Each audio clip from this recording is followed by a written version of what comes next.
Hey, everybody, we're the Mirko Movie Guys. I'm Clint Schaffer, and this is my buddy Chad Weeks. We're a couple guys who like movies and like to talk about movies. Clint, what movie are we going to watch tonight?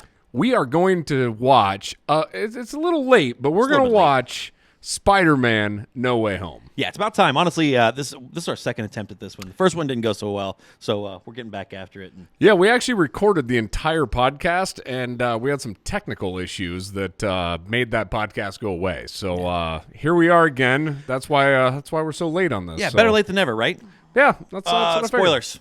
Yes. We're going to have tons of spoilers. If you haven't seen the movie yet, then honestly, where have you been? And that's ridiculous. Go out and see Spider-Man for God's sakes. But if not, there's spoilers coming. Yeah, we're going to talk about the whole movie. Yeah, we're going to talk about everything. Yeah. All right. Yeah. Well, with that, grab your popcorn. Fill up your drinks. And enjoy the show.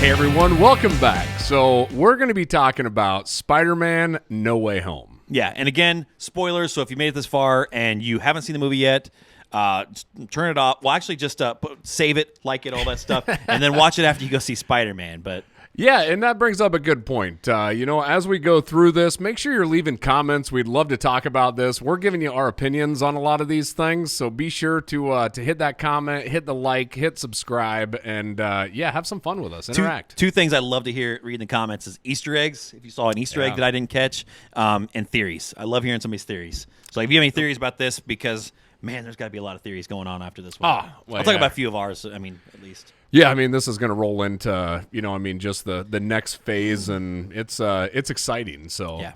I'm going to start off by saying, Chad, that going into this movie, there was a huge expectation of what this movie had to bring. Yeah, absolutely. We waited for a long time. There was a lot of delays, But and there was a lot of speculation, and people had their hopes so high. And my God, I think they just smashed all. This is way out. No matter what you expected, it was better. Like that's the way I feel about it. No matter what I was expecting here, and I don't know exactly what it was, but my hopes were really high, and this was way better than what I could have ever expected. I loved this movie. It was perfect. I actually stopped listening to a lot of the theories and everything because they got to the point where it's like I just don't know if I can get my head wrapped around all of them that they're talking about. Yeah, exactly. And the thing, it was getting so outlandish and stuff like that, but it really was. We saw all the Spider-Men out there. We got all the villains, which we knew the villains were going to be there from the different movies.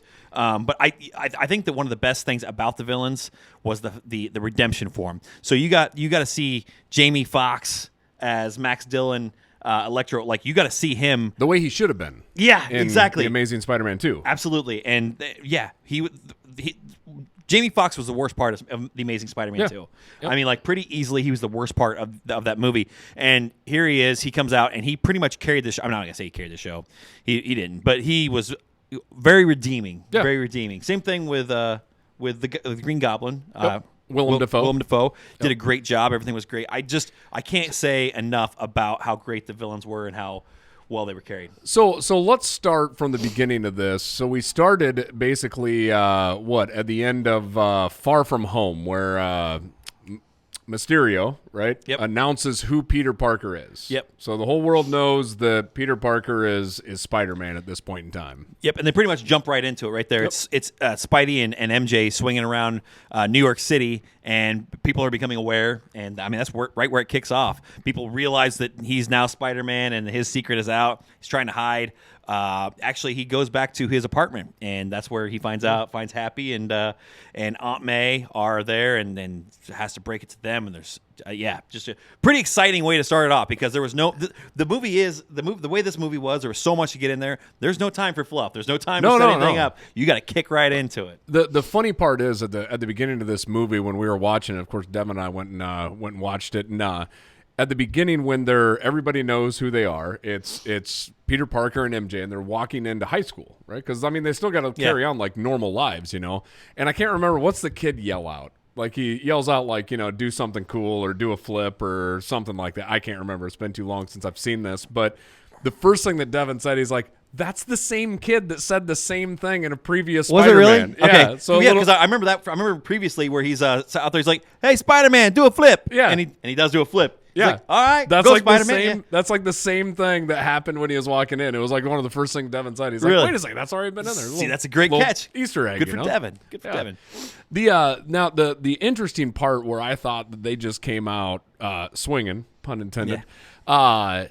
I thought it was awesome where because this puts Peter Parker in legal trouble, right? Yep. I mean, there's a lot of legal stuff that has to end up happening, and he doesn't have his guardian angel Tony Stark to cover for him, right? Correct. I mean, Which I think it's about time that we get to that point of Spider-Man 2. Like, yeah, I mean, cut the ties, right? Yeah, exactly. So, Let's make Spider-Man, and he's not Tony Stark's child. Basically, Yeah. let's make him be his own guy. it's a whole nother theory. Yeah. And but no, the where I thought they just came out swinging was bringing in Matt Murdock. Yeah, absolutely. So with that theory, everybody talks about it, and you and I differed on opinion. You were right because I thought Who was it that you thought? I thought it was gonna be She-Hulk. I thought because Yeah. she's a lawyer too, and I thought that she would be the one that came in, and then that would bring in the She-Hulk series, which we're gonna get. So I more expected her than I did Matt Murdock and Daredevil. But clearly that was very. I mean, So here's the thing, though. I would love to gloat right here for this probably one time that I've actually got something right on a guess here, but I would have actually guessed probably She-Hulk as well because they're planning on series. a series. It makes a ton of sense. I would give And her so Matt much- Murdock, who we got, is the Netflix Daredevil. Yeah, I mean, absolutely. this is on a canceled series. Charlie. I can't remember what his name is, Yeah. but yeah, Charlie guy. Cox. Charlie Cox. Yeah, right there. Charlie Cox. But you're talking about a guy that his series got canceled. Yeah. So I thought and was on Netflix. So I thought there was no way that it was actually going to end up happening. Yeah. And that's him. Yep, absolutely. And such a cool way to do it too. I figured that if they did bring in, She-Hulk or Daredevil, either one, I thought that it'd be a post-credit scene or something. Yeah. But they kick right off. I mean, it's the that's like within first like 15 the minutes first, of the movie, and you've got Daredevil catching a brick. I'm a very good lawyer. very good lawyer. Yeah, that's which is great. I think the main thing for me that said, because you don't see him again for the rest of the movie, by the way. Which is saddening, but yeah, I was hoping to see him do something. But the neat part is what that basically told us is that those stories, all of those series, Punisher, Jessica Jones, Luke Cage, right? All of those are in this, this realm. So yeah, they're canon in my opinion. And I know I'll probably get some discrepancies on that in the comments, but I think that they're canon. I mean, they got to be. We brought in the Kingpin in Hawkeye. So I think that they're canon, and they've just got to be. So I going forward, I consider all those part of the Marvel series. that guy that plays Kingpin is absolutely awesome, by the way. Vincent D'Onofrio. I just never would have looked at Gomer Pyle from Full Metal Jacket and thought that he would be an awesome Marvel super so villain. great. When he just rages out and beats up was it the Punisher that he beat up in the series? Just absolutely annihilated him. It's like man. Punisher was probably my favorite out of all those, by the way. Yeah. I know. I think yours was Jessica Jones. Jessica right? Jones Yeah. easily. I think that is such an incredible tale. Like I loved her story. So yeah, that she'd be a close very second, dark, so. very but awesome show. So yeah, so at that point in time, I mean, Peter's legal woes are kind of behind him. So I mean, we roll into him going to Strange to try getting things worked out and try figuring out how to fix everything. Yeah, absolutely. So Peter's looking for a resolution to save everybody and to get Ned and MJ and Aunt May. He needs everybody's life to get back to normal. He's not even worried about his as much as he is everybody else, and that's what's great. He's just so worried about everybody else's problems. And again, that's why I feel like Spider-Man is the best character in the MCU, and this is the best version of Spider-Man we've seen. So we've got this is over Tobey Maguire, over Andrew Garfield. This is the best. So much so because like you've got a lot of great aspects of all those characters, but the fact is, like I said, Spider-Man always does the right thing, and here is the perfect example of it. We never saw this with anybody else. There was a lot of relationship strains, and you could see that with Andrew Garfield and Gwen Stacy. Where he was trying to figure out how he's going to maintain this balance. Same thing with Peter Parker and Mary Jane. There's all these different balances, but this is the one where it's a big sacrifice mean, he's impacting their lives greatly. It's going to affect them. They're not going to get into MIT. They're not going to have so Peter's trying to fix it. Trying to fix everything just so he can protect those people that he loves. And Doctor Strange screws it all up. Him and Doctor Strange. Wong, he should have listened to Wong is what he should have done. Wong had him directed the right way. Which, I mean, just because you brought up Wong, I have to throw it out there. Like, finding out Wong is the Sorcerer Supreme, that's got to be some little hidden nugget there. Because it can't be something. It can't be a throwaway line. Like he talks about him being this. Why would they bring that up? Why would they put it in there if it wasn't going to be something? And again, it's probably going back to WandaVision where they called her the said that she's stronger than the Sorcerer Supreme. You're stronger than Wong. Yeah, exactly. Maybe not Doctor Strange, right? I mean, is that what it's going to be in the new Doctor Strange? Is that are we going to have a showdown here where it's going to and ultimately he's going to have to overpower the Scarlet Witch? There's got to be. I mean, I am so stuck on. We're going to go a little off topic here, but I am so stuck on the Doctor Strange from What If that I feel like that has to come into play. Yeah, absolutely. I totally agree. The other piece on this, so after all this ends up happening, bad guys start popping up, right? Which the cool part there, and we've seen this in the trailer, so it wasn't a shock, but we got Doc Ock again. You talked about Electro. Who else do we get? Sandman. Lizard, the Green Goblin. I guess primarily the main ones there. Yeah. That whole thing of just seeing them introduced again and coming through, and then Peter and Doctor Strange and everybody has to go basically get them all round together. Them up. Yeah. So what do they call it? Scooby Doo this whatever. Yeah, exactly. Which I did like the whole play with Doctor Strange on that. Like he's like, oh, I got to work with a bunch of kids. Yeah. Exactly. Exactly. But it was cool because, I think, wasn't it Aunt May that basically started telling Peter that because she was talking to Osborn, what's his first name?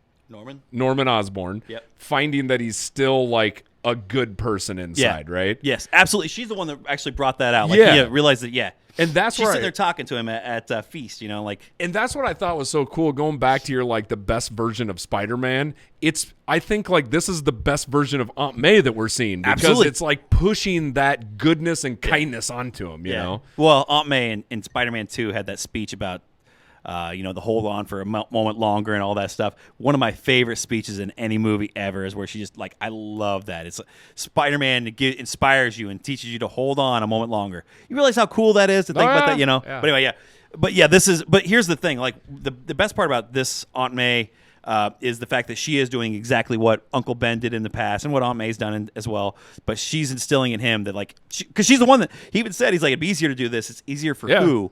You or for them? And she kind of lays that out there, and Peter's like, push the button, send them back. They all die in their own universe, right? Yep. And Peter goes on to solve his own problems, and he just doesn't have to worry about these villains anymore. But the other part about the villain side, when he does decide to go, against Doctor Strange and kind of battles him a little bit as well, I thought it was interesting because he ended up finding out, on that whole true to form of Aunt May saying that there's, you can fix these folks.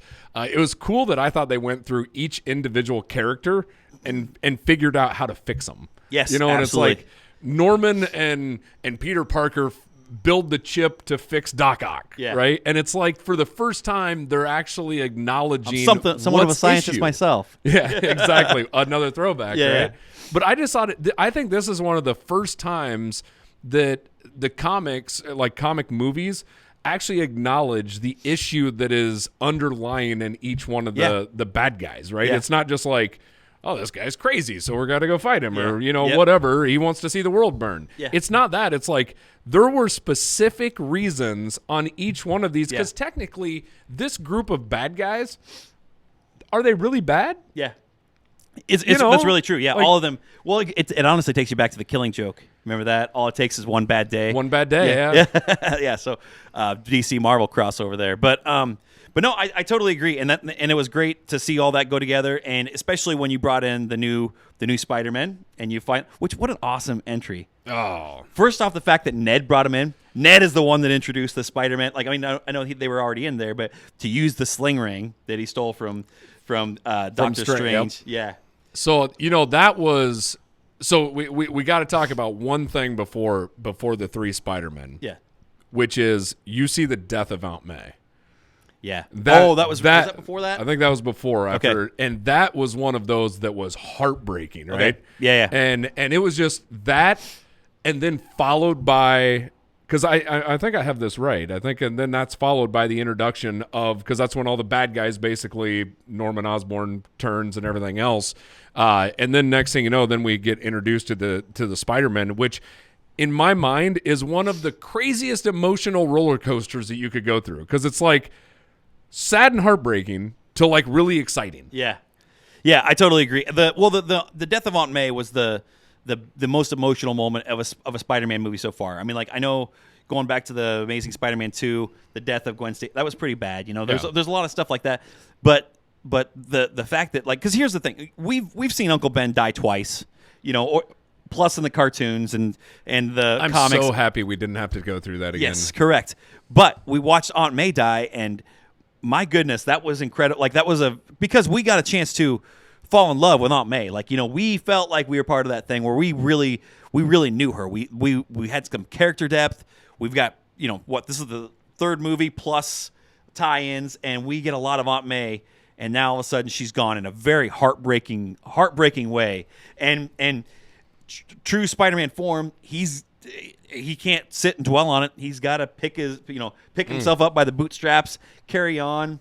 I think the hug with his friends afterwards is what really got me. Yeah, that's because he retreated to his little hideaway. Yep, and hid out, and then MJ and Ned ended up going up there. That's where MJ and Ned brought the Spider-Man in. That's right. Yep. Yeah, and so you get introduced to the Spider-Man, which I thought Ned using the sling ring again. Yeah. We keep going back to things that we got to see coming back again. Like, he's going to use this again. Right? Oh yeah, absolutely. Because I don't know if he's going to use it again, but he's got to. But the fact is, like, a few things. Like, you look at. First off, he said he had magic in his family, so he was very confident he could do this. And that's why he took it up so much better than Doctor Strange, because it took Strange forever. A long time, yeah. Because he didn't want to believe in all this stuff. But Ned has grown up around it. He's been the guy in the chair. He's seen all this stuff. He's seen the Avengers. He's seen what Doctor Strange can do. And he truly believed. I can do this. He truly believed he could do it. I relate to that, because when I was a kid, it's like, yeah, I can do this. I'm going to find something here. Still waiting on the power, later. But I mean, the guy that thinks that he could be in the, in like... in the professional hockey with not even being able CHL. to skate. It was the CHL. Oh, okay. All right. It's like, yeah, I could do this. Yeah. God. No. So introducing to the Spider-Man, I thought that was just such a brilliant way to bring them in. Yeah, absolutely. And it was a great moment. You knew it was coming when they said they're gonna try and find Spider-Man, and immediately you see the sling ring or the circle open up, and it's. You see that Spider-Man. That's Andrew Garfield walking down. Yeah. And then they try it again, and it's the Tobey Maguire. And it's just like, which was cool because you see it in theaters, and it's a celebration. Oh, like everybody's hooting and hollering, and I didn't jump up and scream, but it made me feel great. It was just payoff. Well, you also had what I absolutely loved is now we're going to jump into we have to just talk and fanboy out a little bit over these 3 Spider-Men because they go and they consult Pete, and I thought when they talk to Tom Holland's Peter Parker, and basically they each go through their woes and trials and tribulations that they've had, and we get to hear with great power comes great responsibility, how they've all kind of heard that in different ways. I thought that was just such a cool nod to your fans. Did you know that this is what Aunt May says is, with great power there must also come great responsibility. Did you know that's the actual line? It's not with great power comes great responsibility, but it's with great power there must also come great responsibility. Oh, really? Yeah, I didn't know that. And apparently there's even a line that he says that in the comics where he's like, yeah, people get it misquoted a lot, but that's what it is. Like, I didn't know that. It was just neat because you've seen Tobey Maguire talking about losing his Uncle Ben, right? Yep. And that's the one thing I don't think any of us ever felt that connection between Tobey Maguire's Peter Parker and Ben. No. Because we only saw on screen for, what was it he said? It was, hey, Michelangelo, after school today, we're going to do that. That's about the conversation you have in the car. That's what I'm saying. You never had any build-up, Same thing, even with Gwen, right? So we jump into the Amazing Spider-Man. He talks about losing his girlfriend. we have a little bit more build up there, right? Because we got to see her more. That was Dustin Hoffman there, I think, right? Yeah. And then next thing you know, you go into and you start thinking about Aunt May with Tom Holland's Peter Parker. We've seen her in multiple movies. She's like a key aspect for him, you know? So it's like, I think that's why, you talk about this Spider-Man being different.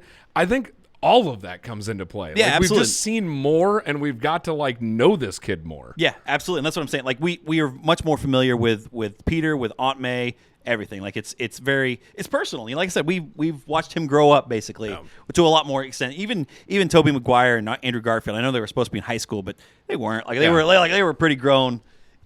They were pretty adult when we got introduced to them. The other thing too, as they started working, so that Peter Parker first tried to fix, the bad guys in Happy's apartment, right? Yep. And then next thing you know, they got to go to like the high school chemistry section, right?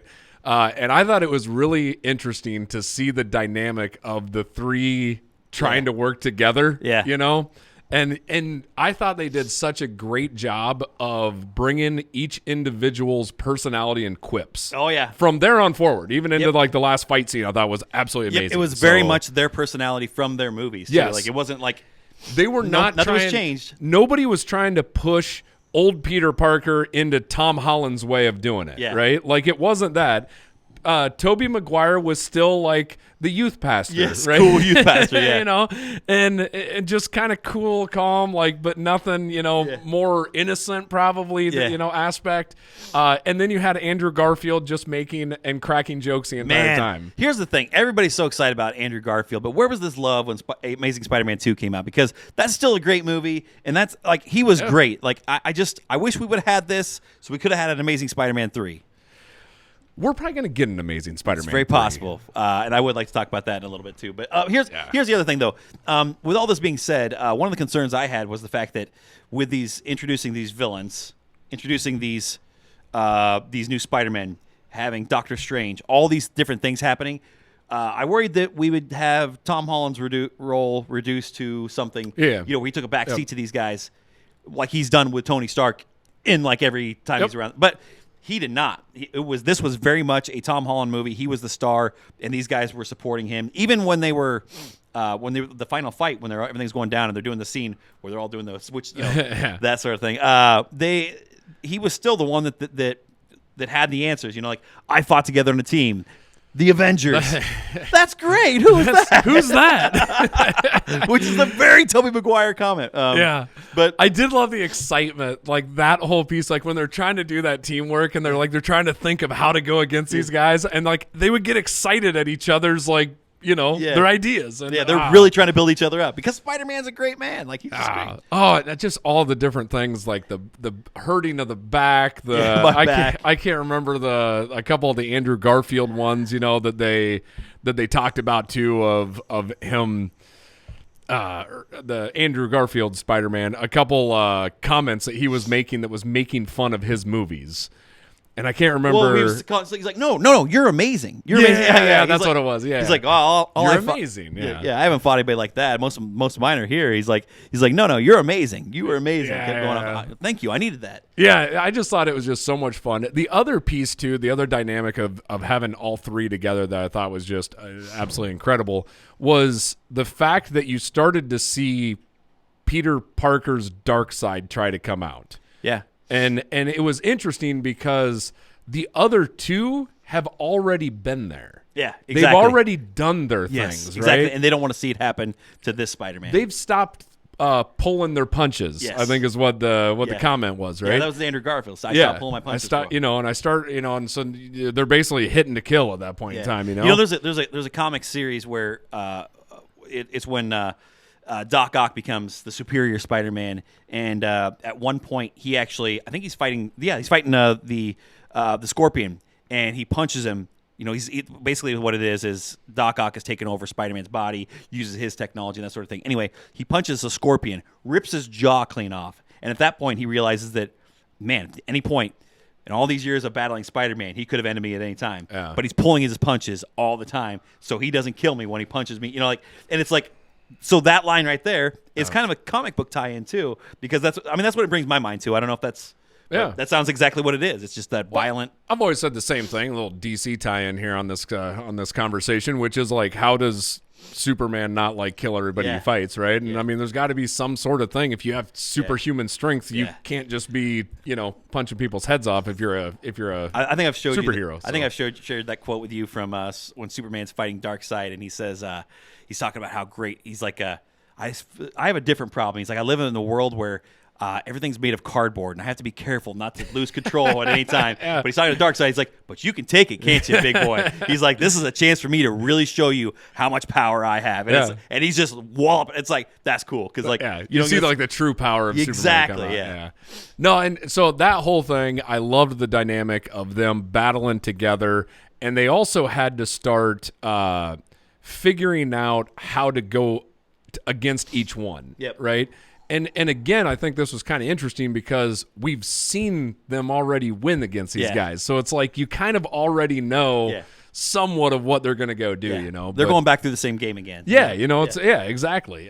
Electro, I still say, we mentioned it at the very top of this, Jamie Foxx as Electro I thought was absolutely amazing. Oh, he was, as far as the villains go, he kind of stole the show because he was really just the driving force behind that villain team, And I would like to see Thomas Hayden Church more playing Sandman, because I was really excited about him, and he just he's kind of a secondary character. He wasn't as secondary as the Lizard, because I didn't even know like the Lizard was even in it. So well, the thing is, neither one of them could do reshoots. So like Thomas Hayden Church, his whole role was literally like recordings from previous, from Spider-Man 3. So see, I didn't mind his because like he was key in helping wrangle Electro, right?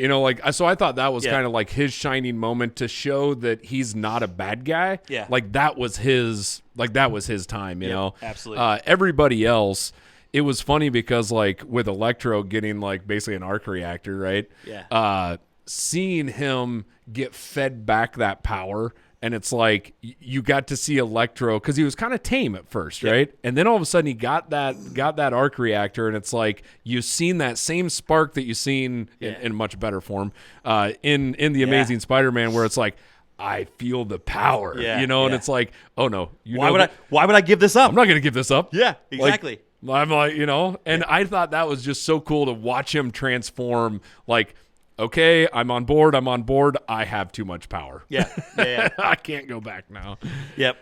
Which Electro had one of the best lines in there too. When he was just asking about, he's like, well, maybe somewhere out there's a black Spider-Man or something like that, which is clearly a Miles Morales reference. I that was one of those. I have my favorite Spider-Man is Miles Morales. I cannot wait until we get him on the big screen, and that was one of those moments where as soon as he said that, I'm like, there it is. Yeah. There it is. This is it. The thing is, this movie was so off the rails, and there's so many tie-ins like that sort of thing that you kind of held on to hope that at some point maybe the post-credit scene is going to have a Miles Morales or whatever. I mean, so let's talk about just the overall aspect of that. This movie, and Marvel, I don't think has done this in the past as much as this movie for what I'm about ready to say, which is kowtowing to the fans. Kowtowing? Isn't that what that is? That a word? Kowtowing? Kowtowing? Kowtowing? How now, kowtow? How now, am I saying that wrong? I don't know what it is. I've never heard. I don't think I've ever heard this word. Oh, I mean, maybe it's legit, but I'm just saying. All right. I might be calling myself out here. We're gonna ask the gal in the chair. The gal in the chair here. Yeah, so we'll come back to that one. Kowtowing? Kowtown? Is it Kowtown? Kowtowing, I thought is what it was. I don't know. I've heard of a one-horse town, a cow town. I thought it was like, you kowtow around. I don't know. Right. Kind of like Peacock. Okay. All right. I don't know. Right. We're just totally going off the rails here. This is probably a made-up word of mine, so I probably have no clue. It's a secret word. Yeah. No, our gal in the chair is shaking her head with a look on her face that says, anyway. They played into the fans. They played to the fans. A lot of fan service. Yeah. This movie, to me, above and beyond any other Marvel movie, was like everything we hoped and asked for. They were basically like, here you go. Yeah. You want all three of your Spider-Men? Here you go. Absolutely. You want Matt Murdock and a tie in there? Here you go. Yeah. Well, that's just it. They don't shy away from. Normally, if they do anything, it's like, oh, we gotta, slide it in tiptoe here. around Yeah, here, and yeah. we'll give you a little hint here. And maybe we don't want to do too much because we don't want to set the bar too high. This one, they're like, no holds barred. Everything's up. Let's just do it all. Kowtow. Except excessively subservient. Yeah, there you go. Okay. That plays. Oh, yeah, right. That would okay. play. Yeah. I guess it would be. Okay. All right. Yeah. So that's a word. Good. How do you spell that? Kawtow? Kowtow. Kowtow. Okay. Yes, kowtow. Yeah. Wow. I've never heard this before. So I don't know. Thanks There for you go. educating me today. I felt Yeah. like an idiot there about 2 minutes ago. Yeah. Well, I feel like I should kowtow to you now because, Well played. yeah. All right. So the piece here I see that you have on the next in your notes, they start actually before we get to the silhouettes in the sky, I want to say one other thing. I was so happy. They kowtowed to me here. I was so happy to see Doc Ock fight with Spider-Man. Yeah, I agree. Yeah, that because was such I don't know. I thought that was absolutely incredible. I totally agree. And you saw the potential because this Doc Ock, in all the versions, there's usually, all these different levels of Spider-Man, whether it's the movies or the video games or whatever, there's always like a version of Doc Ock that is friendly with Spider-Man and they're partners and then all of a sudden it's just something, Spider-Man in the video game. He was like his helper, Yep, exactly. One of his biggest heroes is Doc Ock, and that sort of. So yeah, Speaking of redemption too, so you got his redemption, but the other thing I got to throw out there, Andrew Garfield saving MJ. Oh man, yeah, yeah. Are you okay? You okay? That's. That if you're not feeling, I'm getting chills thinking about it. Yeah. Like that is one of those to see how well Andrew Garfield played that. I think that's the part in the movie where my wife looked at me and said, "You okay?" yeah, because that was a very emotional. Yeah. I tell you what, Andrew Garfield probably doesn't get enough credit just as an actor in general. But I just watched Tick Tick Boom. Yeah. Absolutely amazing. Go watch it. Yeah, absolutely. Great movie. Great movie. Great acting. Phenomenal acting. Early favorite for best actor. I would love to see that. Yeah, love to see it. I think he's kind of I haven't watched all the movies yet, but we'll talk about that in a later episode. He should get it just because of his reprisal of Spider-Man and then coming out with Tick Tick Boom. Yeah. Like the dude's had a heck of a year. Yeah, that was a great role for him. I liked the movie. I wasn't crazy in love with it, but I loved his role. He was incredible. I love any kind of movie like that that's in based off something real. Absolutely. That was the cool part. But speaking of that though, before we go too far away, Zendaya is another one. Have you seen? you keep asking me. Euphoria? No, I have not. Oh no. my God, that woman is going because it's a TV show on HBO Max. It is wild and it's completely out there. But her role, she plays a recovering drug addict or who relapses and that sort of thing. But she's got it's one whole episode where it is just the best acting I've seen from a woman. I can't think of anything. Probably Jennifer Lawrence back in Silver Linings. Silver Linings Playbook. Wow. Is probably that's what I would compare it to. But more so because she's just so strung out and she's fighting with her family and everybody and it's just she just wants her drugs and everything. Oh man, it's a great scene. I think Zendaya's got a such a bright future. Long future. Man, she's great. So you talked about they end up basically getting all these guys kind of saving the day. Yep, we've gone through all this stuff with a big battle. Ned comes back in with the sling ring again. Yep, exactly. Saves the day in his own little way there. Ned doesn't get enough credit as a hero. No. Yeah. But yeah, so the thing is they bring up these silhouettes in the sky. So you get quick glimpses of who they are. I caught the Rhino and Kraven when I was watching. Okay. The ones that I didn't catch were Scorpion and Superior Spidey is who they thought the other one was. So I don't know if that means that we're going to see some of these guys in some of the future movies, but I would like to see a real Rhino, not a Paul Giamatti robot suit, but a true Rhino. I would love to see that one. I'd love to see. I think Kraven. Kraven's got a new movie coming out because he's going to be played by Aaron Taylor Johnson, who played. Who did he play? Quicksilver. Played Quicksilver. Gotcha. Yep. In one of the Avengers movies. So he's going to be Kraven. So they're going to get that one. Matt Gargan, we've seen him in Homecoming. Yep. So we've seen the that Scorpion. was a Scorpion. Yep. Yep. So we've seen these guys. I don't know if they're going to tie in or not, but I sure hope so. Yeah, I'm on the opposite side of you on Rhino. I want Paul Giamatti in a Rhino suit. Yeah. I just like Paul Giamatti, and it I was love one Paul of those Giamatti. like where I seen him in that at the end of that, which is an awesome scene by the way with the That's little probably kid. one of the best scenes in any Spider-Man movie. Yeah. Where he just, Yeah, and I was like, I can't wait to see him fight him. Like this is going to be so cool. And then we don't get Amazing Spider-Man 3, but the other thing too on the Superior Spidey, let's get into like the Multiverse of Madness here. They're talking about not the Superior Spider-Man. They're talking about Superior Iron Man, right? yes. That is going to be possibly Tom Cruise. Rumors say Tom Cruise. I don't know how that's all going to work out, but yeah, that's what they say. And then, but the Superior Spider-Man has multiple arms, right? Yeah. Yes, not multiple arms, but he's got multiple. Like he's the spider arms, like with the superior iron. So I'm just kind of curious, Iron Spider suit. Yeah. In the trailer for the Multiverse of Madness, you have somebody out there with multiple arms that we got to see a glimpse of there towards the end of that trailer. So I keep saying it's going to be the evil Doctor Strange, but I know you've talked about maybe Krang. I think is. Oh no, Kang. Or Kang? I think that Kang could be not that person. The person that's flying in that looks like he's on fire, like kind of like a torpedo type of. Not that one. I heard it's a Human Torch is also maybe in this as well. So Really? See, we're getting built up. We're getting this built up. It's going to be too many people again. Yeah. But no, I'm totally excited about that movie, and why? Yeah. Wasn't Krang and the Turtles? Yeah. That's a Okay. little Yeah.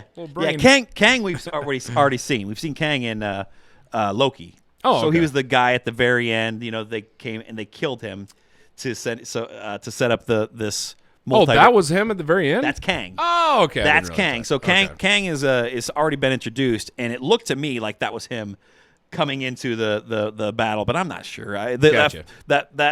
That thing was so full of Easter eggs, and This and is. a lot of it's gonna be fake. Like they've done some fake stuff in the past just to like throw us off their trail and stuff. I think Multiverse of Madness is going to be so hard to understand until you just watch it because It's got some payoff. it's got to have payoff. But people are taking this in crazy directions right now. So we'll see. But But it's got to bring all this stuff in. It's got to bring WandaVision and Loki and the Spider-Verse, all this stuff. It's got to bring them all in together. It's got to wrap it together, tie a bow on it. So let's talk about wrapping this together here. So we had at the end of the movie, we actually got the sneak peek. The very end scene was basically the trailer for Multiverse of Madness, which I thought was cool, and that's actually a little bit of a nod. Sony putting the trailer in for Marvel's movie at the end of Spider-Man, I thought was pretty awesome. Oh yeah, absolutely. You know what I mean? I'm yeah. saying that's got to be saying that there are a lot of future tie-ins. Mm-hmm. But the one before that, Kayla called it out, which is Girl in the chair. Tom Hardy showed up at the end credit scene as Venom. Oh yeah. Yes. And we got to see, he wasn't actually part of this universe. Yeah, it seemed a little bit cheap that they used the Spider-Man or at the end of Venom, they bring him into the Spider-Verse, and then the end credit scene from Spider-Man brought him out. But they left that symbiote there, that little symbiote. Yeah. So now, I mean, my thought process on this, it's got to go to like the same thing where you have the spider suit, like you had in Amazing Spider-Man 3. It's going to go to the bartender. Because the bartender right. is one of the guys. He's the soccer player. Yeah. One of the soccer players Football. Ted Ted Football Lasso. is life. Football is life. Ted Lasso. I can't think what his name is right now. It's like Rojas. Yeah, Danny Rojas. Danny Rojas. Danny Yeah, Rojas. there you go. Yeah, that's the bartender, and so he's got to play something. He's got gotta be, He's yeah. got to carry it at least. So. Yeah, exactly. So he's going to be one of the carriers to start off this thing. But I thought it was interesting that Venom isn't necessarily a part of this Spider-Man's universe. No, could be a different one. And then if you kick into Morbius, he is part of that Venom. but the interesting part, though, in the Morbius trailer, they say, yeah, you heard what happened. This isn't another San Francisco, which if they're talking about San Francisco, that is Tom Hardy's Venom. Oh, yeah. It's definitely because, like, have you seen the newest Morbius trailer where he turns into the vampire and he says, I'm Venom. Yeah. Right, but that's what I'm saying. Morbius isn't in Tom Holland's universe. No, he's in. Okay, so no. So here's what I'm thinking on this. So there's delays on Morbius, right? Like it was supposed to be out already. It's supposed to come out January. I think it was supposed to be on my birthday. Yeah, so it's supposed to be in January. Who's playing Morbius again? Jared Leto. Okay, that's what I thought. And then they delayed it all the way out until late April. So it's a big delay. I mean, for this late in the game. I think it's because they did some reshoots, and I think that the reception. And I don't think, but I have reason to believe and hope to believe that they've got this Morbius in here. They've got the Morbius and Venom universe, and they're probably going to have Kraven. And they're probably going to have all these other Sony, villains. What if they gave us an Amazing Spider-Man 3 with Andrew Garfield? What if they because they talk about him pulling his point. What if they brought him in there? That's where I think it has to go, though. Has to, right? Yeah, because Tom Holland, it can't be if I'm following the spider web here. Yeah.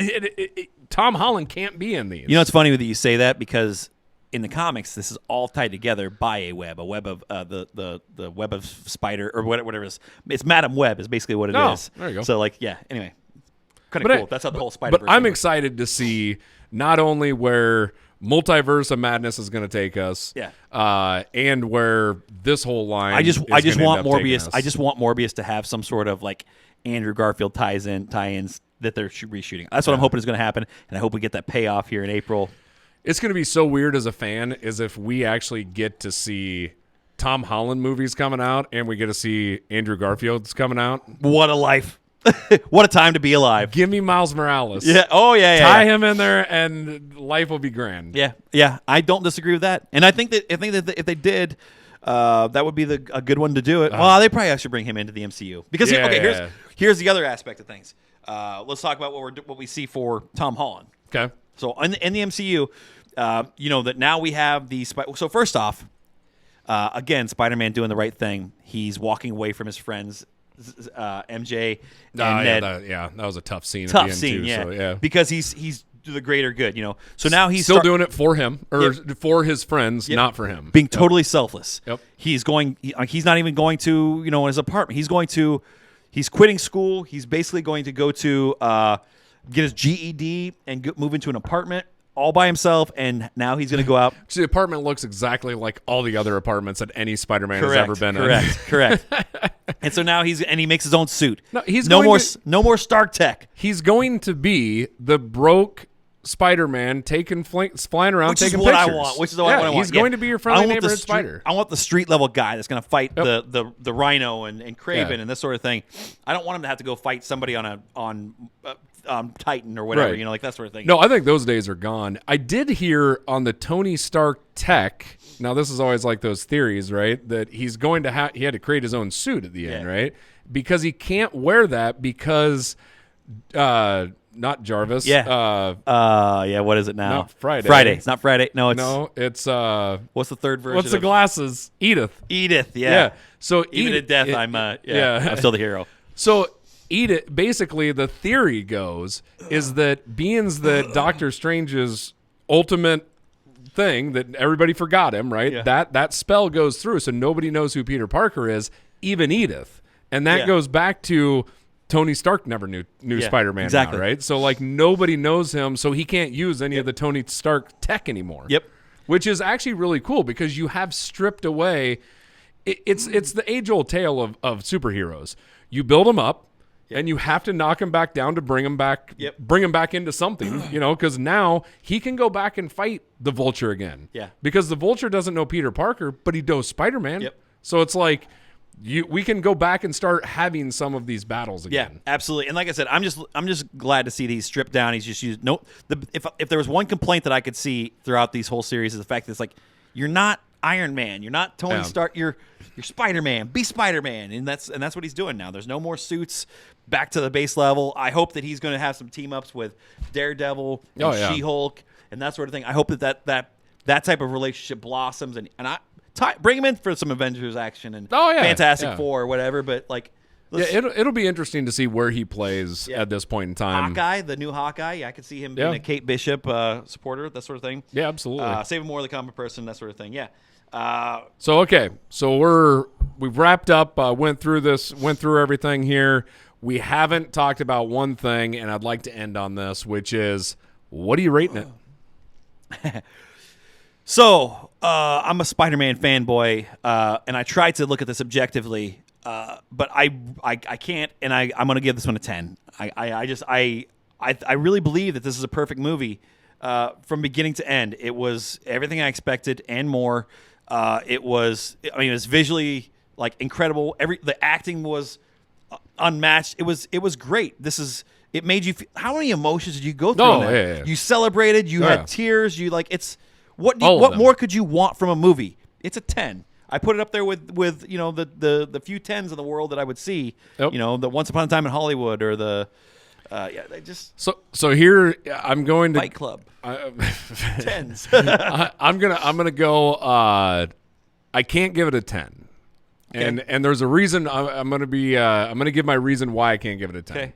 I can't give it a 10 because your everyday movie watcher is still going to have backstory feed into this to understand how all of this is going down and to understand the true emotions behind it. So unless you've watched all of your Spider-Man... You and I debated about this once, and you proved me wrong because it was Matt Zimmerman, and you said, you got to have the backstory for this whole thing to get it. And I'm like, you don't. You can get it. And I tried to argue with you there. And then you said something about the Daredevil thing. And Matt's like, oh, yeah. And you asked him. You called him out. Just right from I'm like, Matt, you said you did. But do you really know what he's talking about? He's like, no, I don't know what you're talking about. I'm like, God dang it. But that's what I'm saying. You have to have some backstory. I think a true 10 has to stand on its own merits. And anybody can watch it and feel a 10, right? Okay. All right. So for me, I'm going to go probably like a 9.3 is where strong. I'm going to set it. That's strong. And I feel like that's where it should be for most people. This is probably, and I don't know where I've probably rated everything else in the past, like anything, probably very inconsistent on some of this. But I do think that this probably would overtake my number one spot on Marvel movies. Yeah. Just because it is played into all of my fan emotions and everything else. But again, I can't give it the perfect score, but I see where you're coming from. So I'm with you. Yeah.